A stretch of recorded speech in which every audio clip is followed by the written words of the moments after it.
Louise, on a comme intervenant, ça fait quelques années qu'on pratique C'est bien fait. en intervention. Nous, comme intervenants, là, quand on prend... Pourquoi prendre un recul puis regarder un peu ces formes de tendances-là ou ces orientations-là? Qu'est-ce que ça nous procure comme intervenants de prendre ce temps de recul-là pour nous-mêmes? Bien, moi, je te dirais, tu sais, si on va avoir une pratique, là, puis si on va avoir une valeur ajoutée quand on intervient, là, bien, je peux pas juste être dans l'action sans réfléchir. Donc, moi, j'ai besoin d'être questionnée, j'ai besoin de regarder qu'est-ce qui s'en vient, les tendances. J'ai besoin de m'alimenter pour remettre en question ma pratique.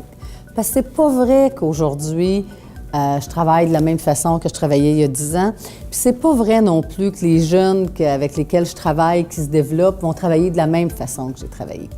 Donc, je me dis, si je veux pas être passé date, si je veux avoir une valeur de contribution qui est une valeur ajoutée pour les clients avec qui on travaille, c'est notre première responsabilité.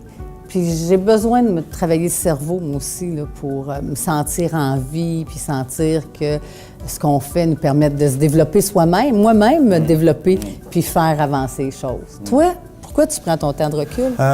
Je regarde les derniers mois où je me suis quand même promené pas mal, là, de voir un peu où on s'en va. Et on est des créateurs de valeur. Hein? Puis moi, je dis, on a une grande responsabilité en développement. Moi, je dis toujours aux gens, c'est probablement pourquoi c'est un beau domaine, c'est un beau métier. C'est fondamental. Oui, on développe des gens en organisation, mais fondamentalement, on développe des gens tout court. Okay? Des Donc, personnes. des personnes. T'sais, en arrière des employés, c'est des personnes. Puis je pense qu'on l'oublie. On oublie qu'en arrière d'un employé, il y a vraiment une personne. Puis de faire du développement, on a un impact sur eux. Et dans notre cas, quand on fait des déploiements qui touchent 1000, 1500 ou 2000 personnes, bien, on a une nécessité, une responsabilité, je pense, de développer des choses pour créer de la valeur, non seulement pour l'organisation, c'est ce qui est attendu, mais également créer de la valeur pour les personnes qui œuvrent dans les organisations dans lesquelles on intervient. Puis c'est pour ça qu'on a exploré les différents sujets qu'on va aborder. Tout à fait.